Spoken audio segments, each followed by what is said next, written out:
So welcome everyone, and thank you for joining us today. This webinar is the third in our series on systems finance, where we've been exploring what it means to shift from, project-based, slightly siloed, fragmented approaches to kind of financing bigger systemic transformation.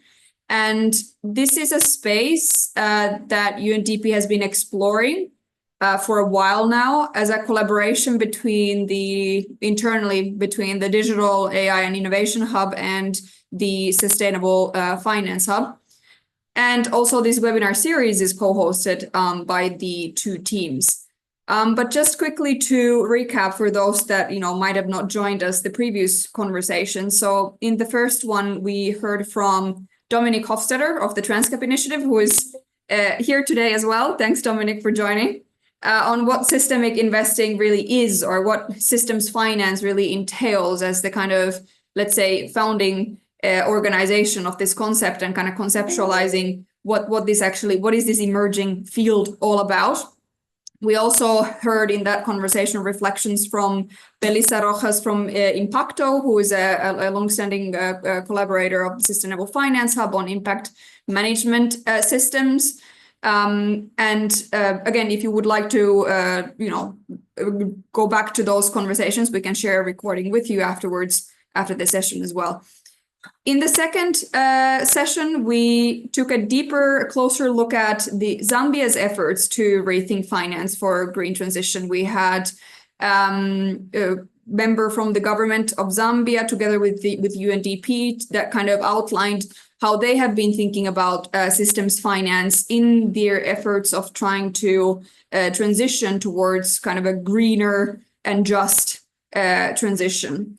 And today, in this final session, we are focusing on impact management and measurement, which is a crucial area because without robust ways of embedding impact into decision-making strategies and investment, risk is that we remain aspirational rather than transformative. So at Sevilla, earlier this summer, we heard a lot about the importance of moving beyond sustainability reporting, which is a very important step. And Shebnem will talk all about that in a minute. But what also needs more emphasis and exploration in this context is a kind of a systemic approach. And so the impact, in a way, has to be embedded into strategy and financial decision-making in a way that breaks silos and looks at the dynamics of the systems we want to transform. So in the conversation today, we'll look at what it means to redefine value in systems finance and explore also how emerging frameworks and practices can accelerate this shift. And so the discussion will focus on some of the key questions. Three, firstly, what does it take to align impact measurement with system-level change rather than single interventions? Two, how can data and frameworks support decision-making by assessing transformational potential and ecosystem resilience? And third, what emerging practices are we seeing from frontrunners embedding sustainability into business and finance? So I'm super happy to have with us today Shebnem Sener, who is the head of private finance for SDGs at UNDP's Sustainable Finance Hub, and Zazie Tolmer, who is the evidence and learning consultant working with UNDP and beyond as well. And both of our speakers today bring valuable perspectives and really fresh insights from ongoing global conversations around systemic investing, systems finance. So we're very happy to have you both here with us today. So we will first hear from both of our speakers today, and then we'll have a bit of time in the end to have an open conversation and a Q&A. So feel free to kind of post your questions in the chat throughout the conversation.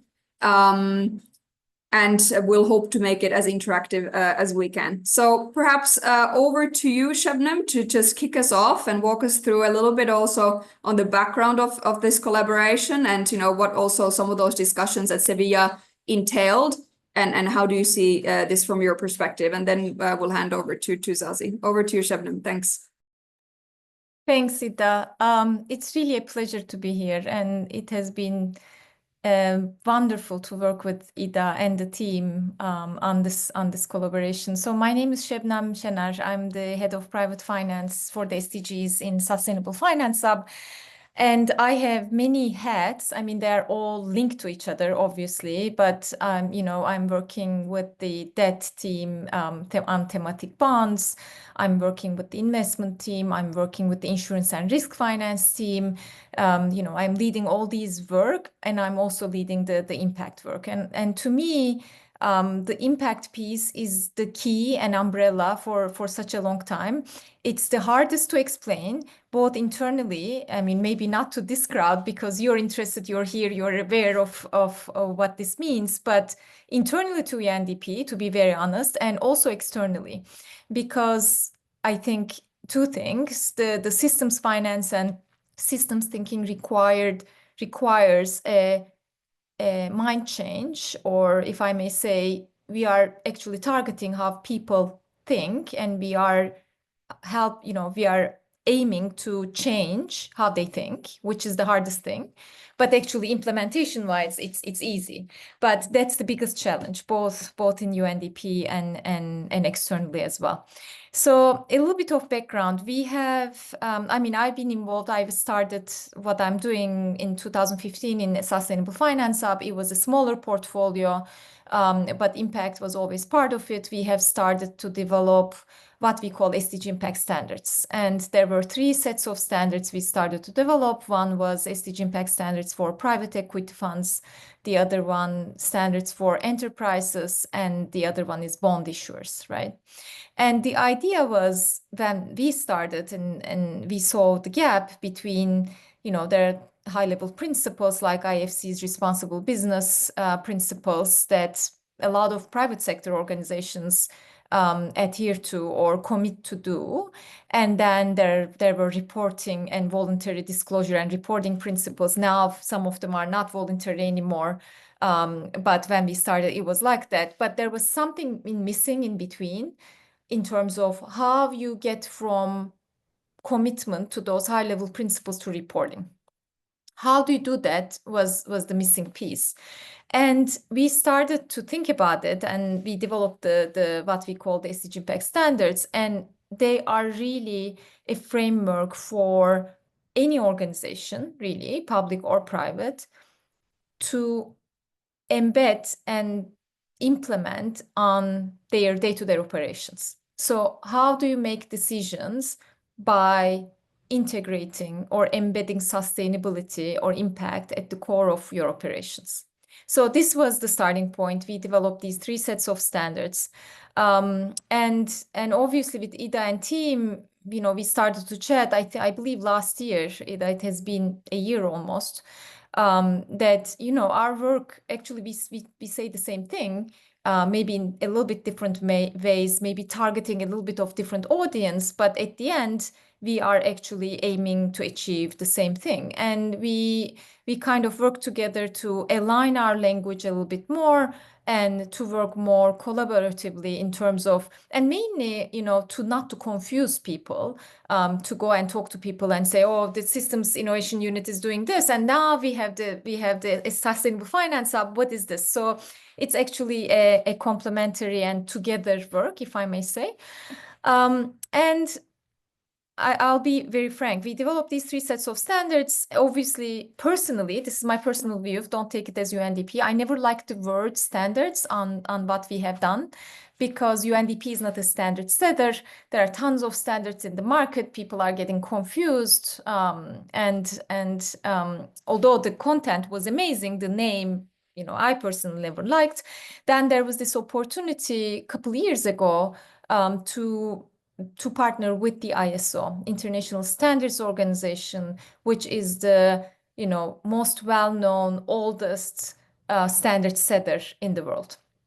And ISO has many standards, and many management system standards, what we call, like ISO quality system standards is one example of a management system standards. So we started to talk with the ISO, and back then they were thinking about something about sustainability. Then we said, okay, why don't we partner and develop ISO UNDP management system standards for sustainability? We started to do that. We are finishing it. I mean, literally next week, we have the last set of calls. And the process, I mean, if you are familiar with how standard setters work, the process is really like bringing together more than 100 experts from many different countries in the world to discuss word by word what is going into that standard and agree. So the advantage of this is the standards are coming and it will be standards. And the advantage is obviously it will be in the same structure of any other ISO management system standard. And I'm saying it's an advantage because there are more than 2 million organizations in the world that are using an ISO management system standard. It could be quality, could be environment, could be, work systems, workspace systems, many management system standards. So when we kind of did that little bit of market research, when we talk to organizations around the world, they're like, oh, it's going to be easy for us. We know how to implement an ISO management system standard. We will do that too. So this is number one. Number two, obviously it comes with the certification, and that's an incentive for many organizations in the world.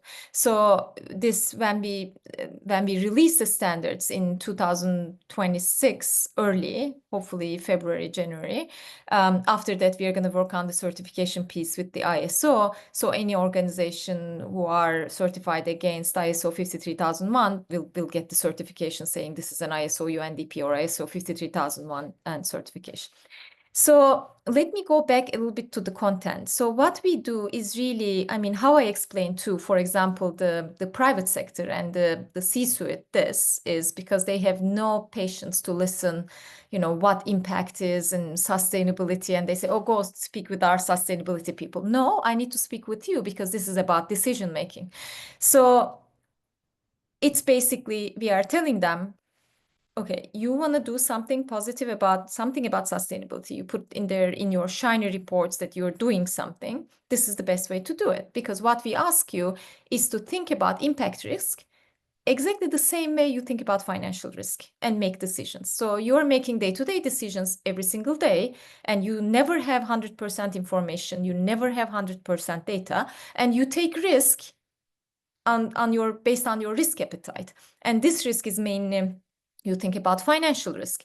So we ask you to think about the impact risk, again, based on your risk appetite, because some companies or organizations or, funds, risk appetite about impact is bigger, like the impact funds, and some are smaller. So what we are saying is that think about impact risk exactly the same way you think about financial risk and make decisions. And this framework is just that, and you can use this in your management systems, and every organization has a management system already. So it's not rocket science. We are not bringing something additional burden to any organization to do. It's just the thinking of one more element in your day-to-day decisions.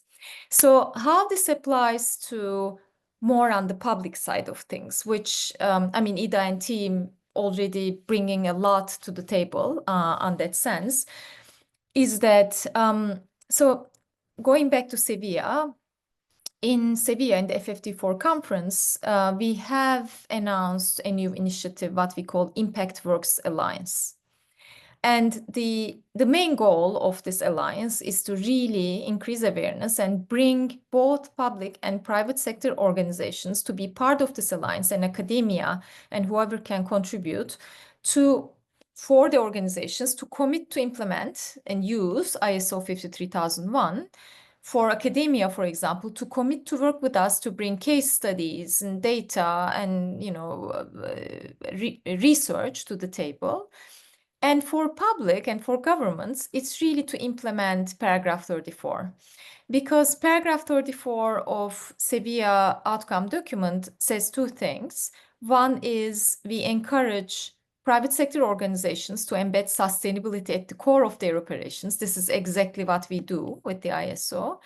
And we encourage member states to create responsible business environments in their countries. So how do you create responsible business environments? I mean, there are many ways, and we are not giving, one solution and fits it all approach. But what we are saying is that the guideline, the ISO 53001 UNDP standards could help the governments to create that responsible business environments in their economies. I mean, many ways, right? The easiest way, and I fully support that way, is that they can encourage the organizations in their own countries to actually use the standards. But if it's too much, there are a lot of language and a lot of methodology and framework that they can pull from that and implement in their, budget processes, in their planning, national development processes, and a lot of other procurement processes. It's just so easy to implement it in their procurement to go to that direction. So we launched this ImpactWorks Alliance, announced the ImpactWorks Alliance, because we are going to launch it when we put the standards on the market. And the Alliance now, currently we are working on the governance structure. We are thinking different sets of groups like strategic advisory group and champions and working groups on, as I mentioned, with maybe academic institutions to support and do research and bring data on the table. And champions will be composed of mainly private sector organizations, but also the governments who would like to champion this effort and use the standards in their own organizations and decision-making processes in the countries. And strategic advisory group will be, organizations could be like GSG, who is very willing to join us, ICC, International Chamber of Commerce, and really any other organization that are willing to help to support this effort.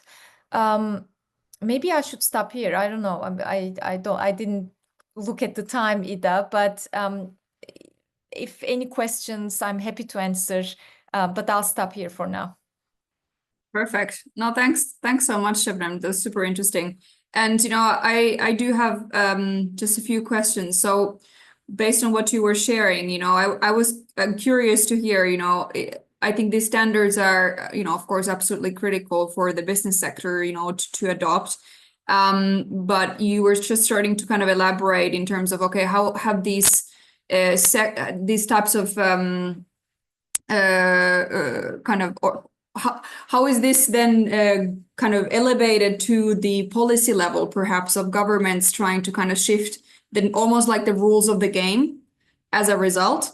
And I'm also curious to hear, whether you're seeing any change in the kind of sector, how different sectors kind of operate in light of these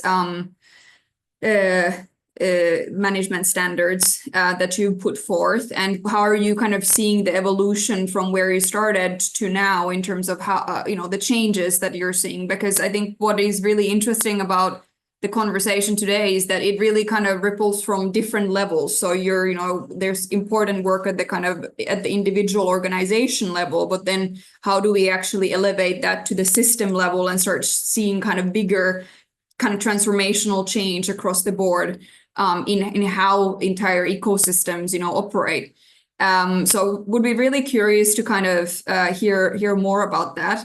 And if you see that there's any change, or if you've seen kind of change counter to that, based on maybe other things that are happening, externally. So I would love to kind of get your sense on that.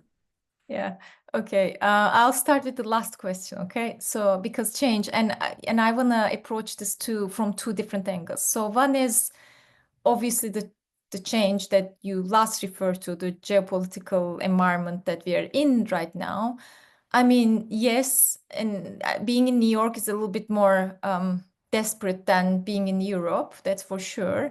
But at the same time, it's really, I mean, there are a lot of organizations out there. They are still doing what they're doing in terms of sustainability. They're just not so visible. They prefer to stay quiet. I have a lot of personal friends as well in different big organizations, which, I don't want to share the name now, but, they're just keeping a little bit quieter, and it's almost like people, okay, this shall pass to kind of mode, right, in the US. But at the same time, what is for me personally, I've seen since 2015, what is hopeful is more like people now are understanding the silo approach is, if I may say, patching and maybe a little bit slowing down things, but we are not reversing the path that we are going with the silo patching approach. I think the hardest group of audience to explain this is the donors, unfortunately, and Ida, probably you know this much better because that needs to change from their end as well. But in terms of both private sector and I would say governments and policy people, it's a realization of, okay, just focusing on climate or just focusing on gender or just focusing on, I don't know, poverty without considering other elements of sustainability is not working. Not because it's a, it's a wrong thing to do. It's just that you are missing out the things that you need to think about. And while you are helping on one aspect and thinking that you are creating positive impact and you're contributing to sustainability, you are harming some other part of that big puzzle that you don't know which is higher, right? Positive or negative. Maybe you did positive, like, a little bit, but then maybe your negatives are higher, but you just don't know if you don't think holistically. And I think people are increasingly getting it. And this is based on really like things that I hear. I'm invited to a roundtable next week organized by Deutsche Bank and a lot of other private sector people, high level. And the questions that we are going to discuss is really this. They are not discussing, which framework we need to, what do we need to do, which standards or which goals, how do we contribute to climate? It's not the discussion. The discussion is, how do we define sustainability? What is sustainability and how do we do this? And it's about systems change. And I think they are very open to hear this because I genuinely think there are many private sector organizations who would like to do the right thing. And obviously, we don't ask them not to make profits. I mean, private sector by definition should make profits because we need those profits to improve on the sustainability agenda. But they just don't know how. So I think, in that sense, I'm hopeful despite what's happening around the world. And your question about the policy and the government and, the organizational change and system change. It's a little bit of chicken and an egg, right? You try to change the system, but if you don't do bottom up, it's difficult to do just from the top, right? And if every single organization or you think about the community, that everybody change their thinking in a certain way, then you change the system anyway. If every organization start to think and act differently, then it will lead to a system change. But yes, we need the policymakers and the governments to change the way that they are organizing, structuring. As you said, Ida, from silo project-based approach to a more systemic approach is really important. And again, I think your work and our work together do that with the policymakers and governments. To be very frank, we just started to reach out to that part of the world. We have been focusing heavily on the private sector so far, but with the Sevilla and with paragraph 34, now we have a tool to go to the governments and say, this is how you implement paragraph 34, and we can help you with the technical assistance with the think that, and as UNDP, we can do that. So that's how I see things. And I'm sorry, I might have missed your first question because I didn't No take worries. notes.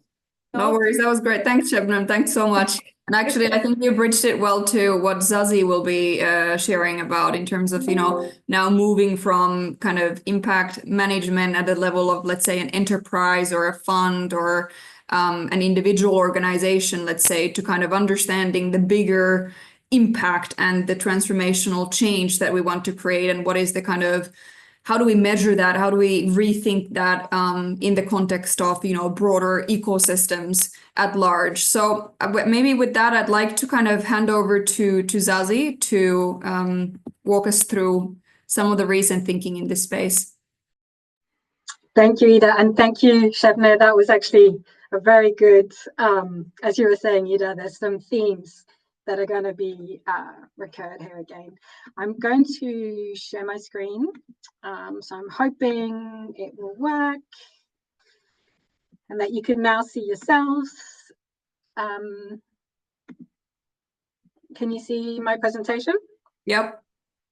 Great, and I cannot see you, so please let me know how I'm going for time and any other comments or questions or interruptions that are needed.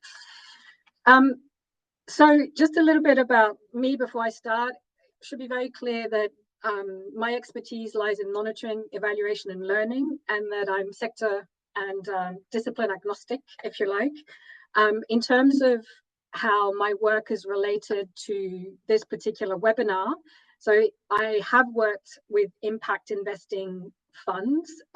Both of them have come out of philanthropy, so very much in that impact first space.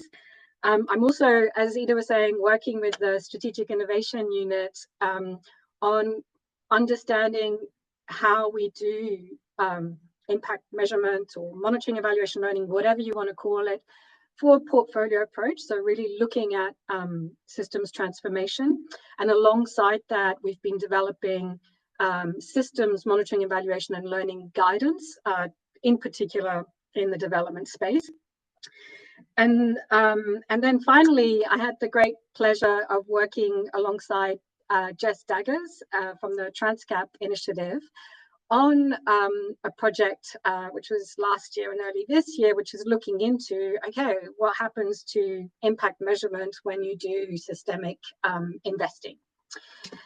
So there's three kind of key messages I want to build on, if you like, through this presentation. The first one is that systemic investing is a very different practice to ESG, impact investing, etc. The second one is that systemic investing challenges conventional approaches to impact management, and which I'll go into a lot more detail. And the last one is that systemic investing measurement, or whatever we want to call it, monitoring, evaluation, learning, is in development and requires us to go deep. So just to let you know ahead of time, I don't have any answers. I am going to be leveraging one of Transcap's projects just to illustrate some of these points. And Dominic, I know you're on the call, so if I say anything that's not correct, please hop in.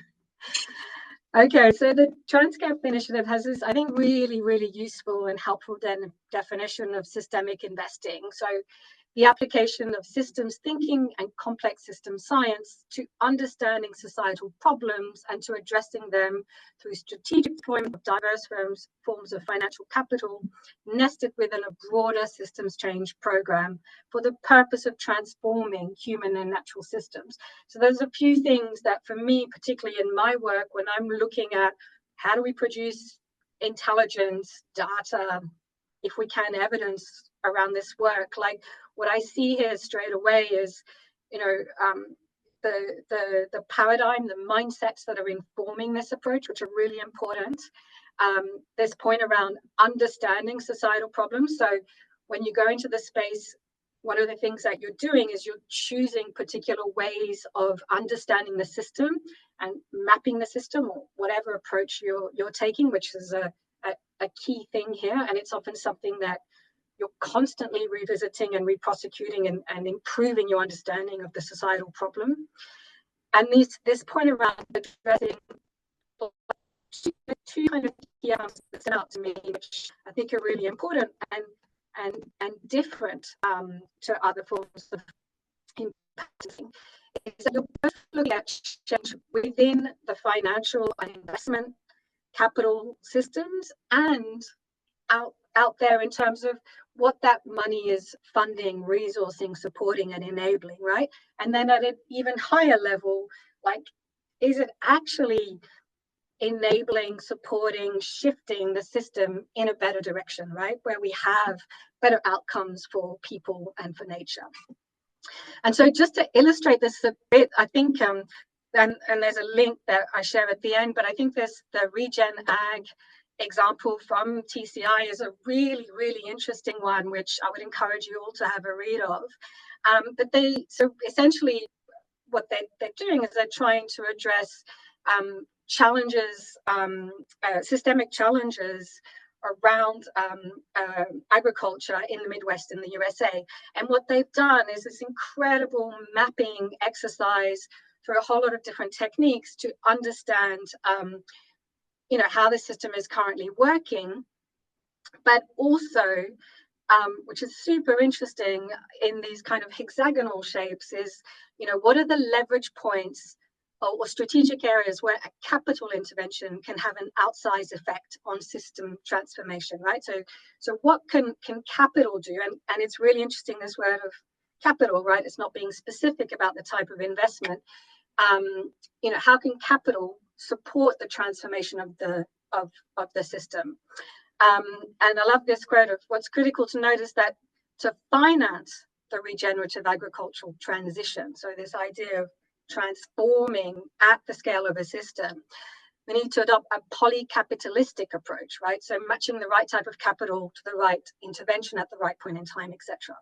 So I think this is a really nice kind of representation of how the thinking is different and how the approach is different in systemic investing, as opposed to something like an impact investment, where you might be, for example, one of the funds I was working with, they were looking for startups that had technical solutions, so point solutions for addressing worker exploitation in global supply chains, right? So they were maybe investing in digital worker rights training, right? Which is very specific. Like it's not going to change the whole system, but it's a useful contribution for sure. But it's not a systemic approach, right? It's something quite specific. And then the other thing that I think is super interesting and gets into, what happens to measurements in this space is, so the next step for the Regen Ag piece of work is to design, right? So we don't fully know how to do this, a strategic capital facilitator. And that role includes a whole lot of different things like building coalitions, mobilizing capital, etc. And importantly, in blue, and I've outlined this, there's a very important monitoring, evaluation, and learning measurement piece, which is formulated in the way in which this is practiced in the space, which is to lead ongoing systems analysis. So continuing that understanding and learning about the system, because our assumption is probably that, we can't know everything, particularly if you work in complexity and you believe that things are emergent. And also that this role will be about learning and sense-making infrastructure that continuously updates the coalition's strategic intelligence about the system state and its capital needs. So where we might work next. So when you start to work in systems and you start to do things can move around, and what you might decide to do next might not be what you planned. There might be something quite different, right? So there's a lot of moving pieces, and so the monitoring, evaluation, and learning, the tracking, the measurement, etc., needs to be able to respond, to be more adaptable. So it's a very different practice, and I think this example really highlights the differences of investments that are point investments on particular solutions that can be scaled, and this very different approach where you're actually trying to reorganize how resources, finance, investment actually flows and is organized throughout a system to create, a coherent portfolio of actions for change. So systemic investing challenges conventional forms of measurement. So when you're in the conventional space, and you would have heard me start to speak about some of these things, you take an intervention-centric perspective on a problem. You have a very clear solution and pathway to change prior often to implementation. So if you're an impact investor, you're asking these startups or whoever you're investing in to kind of convince you that yes, we believe that this is going to work, right? You set impact expectations, so it might be around reach, it might be about a whole lot of different things. And then you use measurement to track and often to prove expected positive impacts. And as Shebne was talking about, negative impacts, etc., often that's kind of left off. So and this is now what I'm going to show is more what's come out of the work with the Strategic Innovation Unit. But what we're finding is actually the practice looks more like this. It's a lot less linear.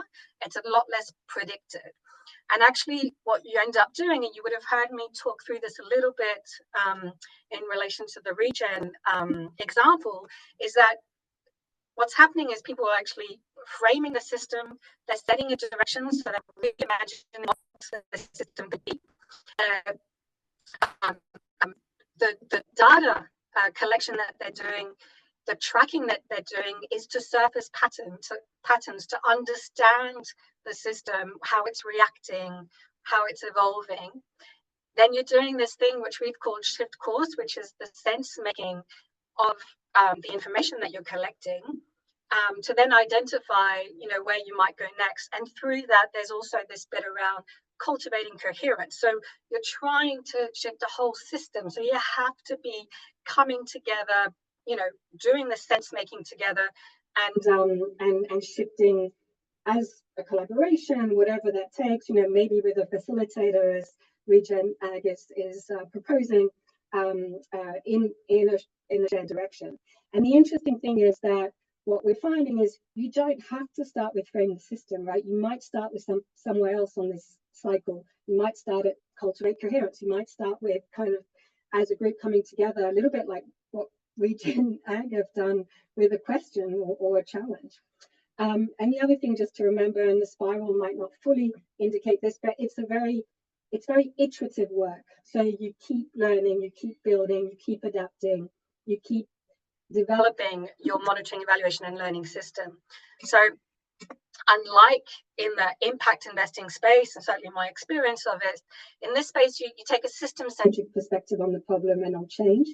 You recognize the emergent nature, complex adaptive systems, that you need to basically discover your pathway to change, right? Like Regen Ag has a whole lot of really good hypotheses, but then we have to work out, okay, how do we even really go about these and do our assumptions about these hypotheses hold true?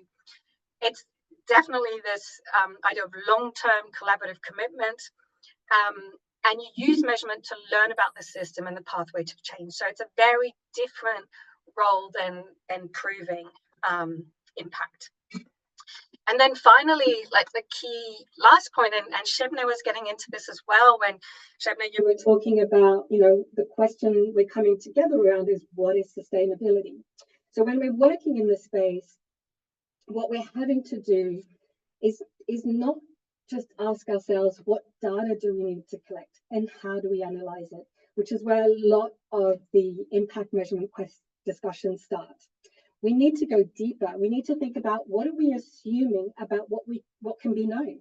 So depending on the paradigm you take, the theory of system transformation that you're adopting, and there are many out there, there will be different assumptions about what can be known, what can be collected and felt. Like in a very kind of the dominant kind of programmatic paradigm, we know that there's a preference for quantitative data.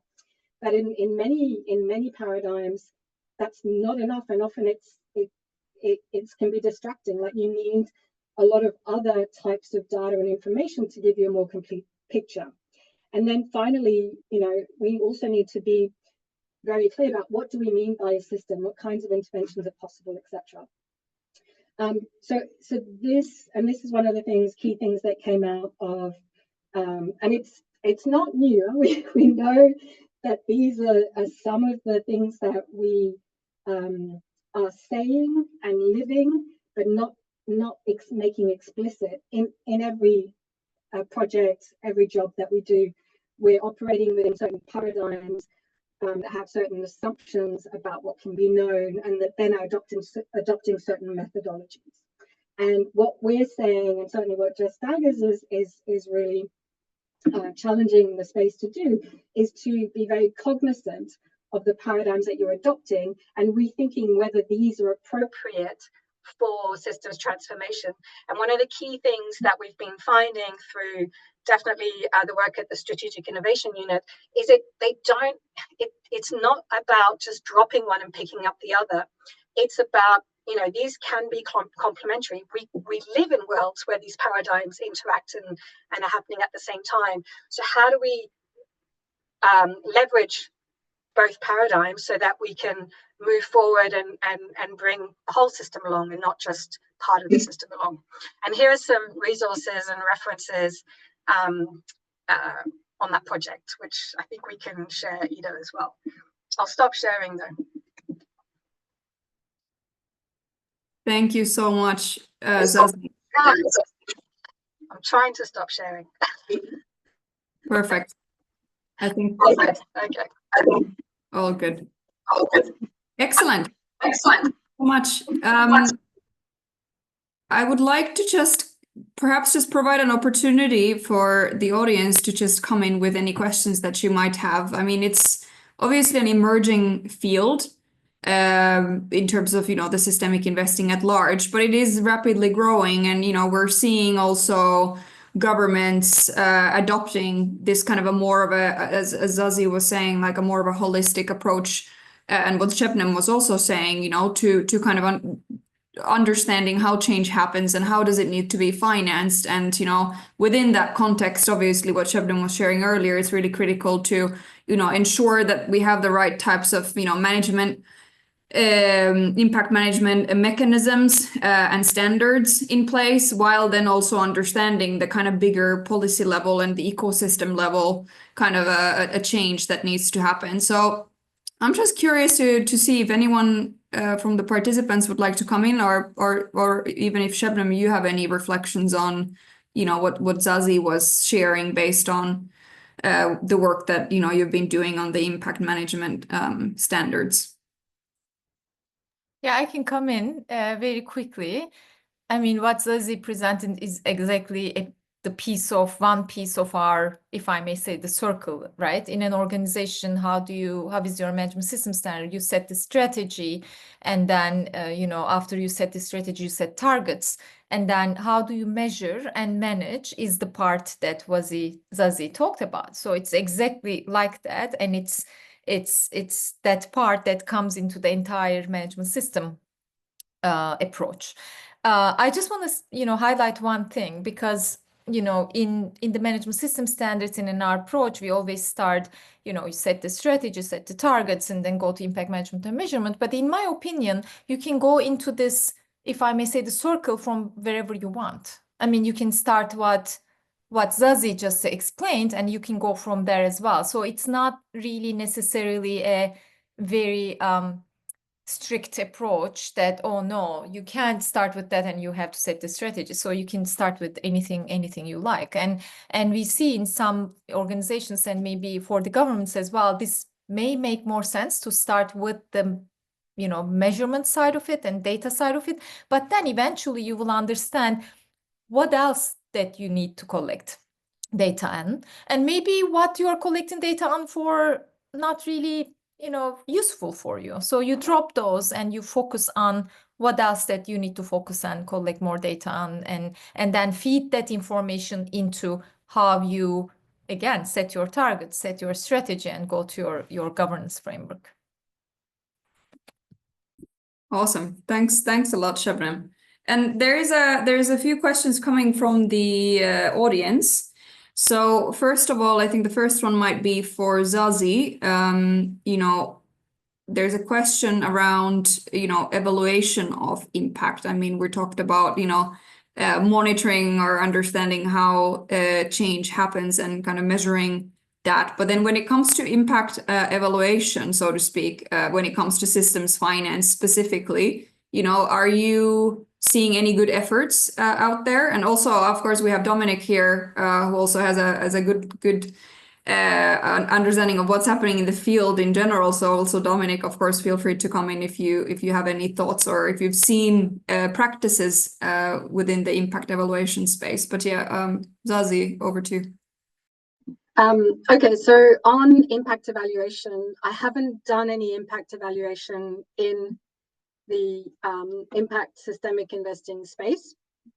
What we're finding in the systems and portfolio approach, so similar kind of mindsets to systemic investing, but includes investing, but also development, etc., is that there are different kinds of evaluations that can be useful. So there's something called developmental evaluation, which those techniques can be very helpful to support the development of new interventions and the reflections around those and how well they're suited to the context and the effort that you're doing. So there's some adaptation of those of that approach that people are adopting in the space, and how that is often showing up is actually more as learning partnerships, which is a new way in which people are leveraging people like myself who do monitoring, evaluation and learning. Then what I have seen is people have done evaluations that seek to, and I don't know if you'd call them evaluations, but they're like assessments, like health assessments, if you like, of the system. And they might do that as a baseline, and they might do that some years later. So you get a sense of whether there's been any change on the system. That doesn't necessarily link to how people usually think about impact evaluations, which is around causation.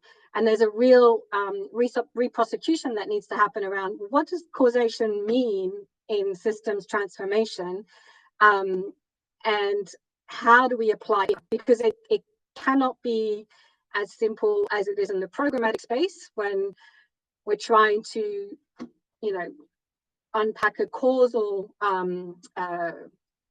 chain of outcomes between what we do and this impact we want to achieve.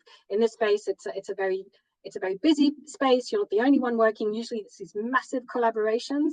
And the other thing is that it's well recognized that you can only look at that retrospectively, right? So just you have to think about the value of doing that. But really curious about if Dominic would like to add anything or might have some other ideas about this. Thanks a lot, Zazie. There's another question in the chat. I don't know. Well, first of all, let's see if I think Dominic is no longer with us in this conversation, but there's a question coming from Afreen, who would love to know if there are any case studies where impact measurement or investment linked to civil service reforms for a larger system impact within the government, like air pollution, kind of complex challenge requires finance from multiple departments, needs many bureaucrats to align their policies and budgets. Any case studies where government stakeholders have done this effectively? Okay. I want to comment about this actually, and I want to thank Afreen asking this question, because you actually now helped me to have a little light bulb in my brain. The answer is no, I don't have a case study, but I think now I'm thinking, and we can discuss Ida and Millie and Zazie about this after the webinar, because I mean, aligning policies of different government institutions is a job in itself. And it's not only about impact, right? It's about many things. And what we do in UNDP is that we have the integrated national financing frameworks. It's more than 80 countries now. And in a nutshell, these INFFs we call is to help the governments to set their financing strategy. And while doing that, obviously aligning policies of different government institutions. So I think we need to embed the impact work to the INFFs. And this is just a new idea, but I want to thank you, Afreen, because this is the way to go. Because otherwise, I mean, coming up with an additional thing to the governments and say, oh, you need to now do that. But actually, we have a tool in UNDP which we could think about, how to bring this aspect in to the work that we have been already doing. And it's a lot of uptake and buy-in from the governments. Perfect. Thanks, Shebnem. And yes, definitely. Let's continue this chat. And also thanks, Afreen, for the... And I think Vito answered the same thing while I was talking. he says, should this be in the end what INFF is meant to help? Yes. So. Bravo. Thanks, Vito. And I can see, Charlie, you have a question also, or a few. So what is the current relevance or potential reach of systems finance domain? What types of institution have the most interest and appetite for systems finance? Thanks for the good question, Charlie. Anyone? I know that Dominic might not be with us anymore, but Zazie, based on your work with Transcap or Shebnem, you know, of course, if you've kind of based on the conversation, what are your thoughts? I mean, I'm not in a position to respond, but what I will say is that when you're working on, for example, a development challenge, or it might be another challenge, eventually you get to financing and investment. So I think it's there, right? There's a need, but in terms of the appetite for that, I'm not sure. So I can also come in about this. So it's hard to say what type of institutions, and I'm going to talk mainly from the private sector angle, right? I mean, obviously the institutions or organizations, funds, banks, you know, organizations who are more interested in sustainability, such as impact funds, such as like CAF, Latin American Development Bank, such as some financial groups like Mizuho, who is well known on their sustainability agenda, are more interested. I think the question is, how do we get wider interest on this? And I had, you know, numerous conversations with different private sector players, and they are really like cruel sometimes. And you feel, and many days I felt like, oh my God, what we are doing is never going to work because, you know, rolling eyes. But what at the end, you know, transpires is that I think we need to get the message to them more clearly on what is in it for them. So what does this approach and how does this approach help them? And what I find is that when I explain this, you know, we created these standards and they help the decision making, they're like, we are already doing it, you know, we are already doing sustainability, you know, all of these. But I think the key word was for me is the efficiency. When I say, but we help you to be more efficient, meaning, you know, you're going to spend less resources on what you want to do and what you're doing on the sustainability aspect by just integrating this approach into your current systems. That helps, and that helps for them to take it more, oh, now you have my interest and we can talk about it. So it's easy to get interest from the organizations that are already like in the impact space. I think it's much more challenging to reach out to the others. And I think we as UNDP need to work more on our language and messaging in terms of how do we explain this to them and show them what is in it for them to do this. Thanks, Shebnem. And actually, that was something that Dominic also brought up in the first session, that we have the importance of like tailoring the message to different audiences, whether they're, you know, businesses, the government, the funders, because all of them are kind of coming to this from a very different specific perspective and angle. So I think that's definitely something for us to kind of keep in mind. But yeah, Zazie, sorry, did you want to come in on this as well? No, just an observation when I was working with the impact investor is that even though they came out of a space of being very systems informed in terms of understanding their position as an impact investor and how they could go about responding to a systemic challenge like worker rights in global supply or work exploitation in global supply chains, they really struggled then to think about their work through the systemic angle. So they understood the problem that way, but in terms of how they were intervening, they struggled with that. And I think that's also a big challenge, is getting people to think as part of the system and their contribution. Right. Thanks a lot. Wow, this has been a great conversation. Thanks so much, Shebnem and Zazi. Maybe just to share a few of my takeaways that I heard you both kind of speaking to. I mean, firstly, I think we all acknowledge that, impact in systems finance requires a very kind of a different lens. And I think this is maybe what, Zazi, you're talking about. But kind of it's unlike in the more like conventional impact investing or ESG approaches, systems finance at the end of it is kind of still rooted in the kind of complexity or systems thinking space that emphasizes, financing the leverage points and the interconnections across the system rather than just kind of isolated interventions or just, one business at a time, or linear cause and effect logic. So that was just kind of a note to take, in terms of, well, what is different, about measuring impact in kind of systems finance context.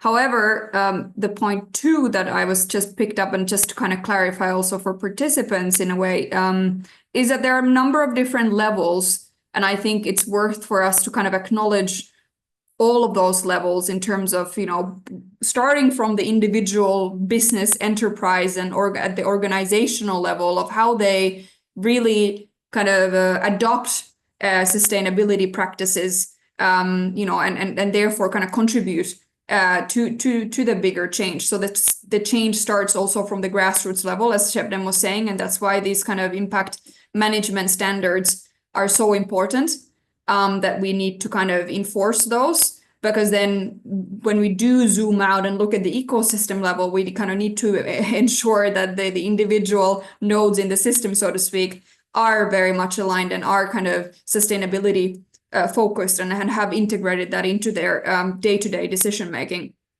So that as a kind of a number two.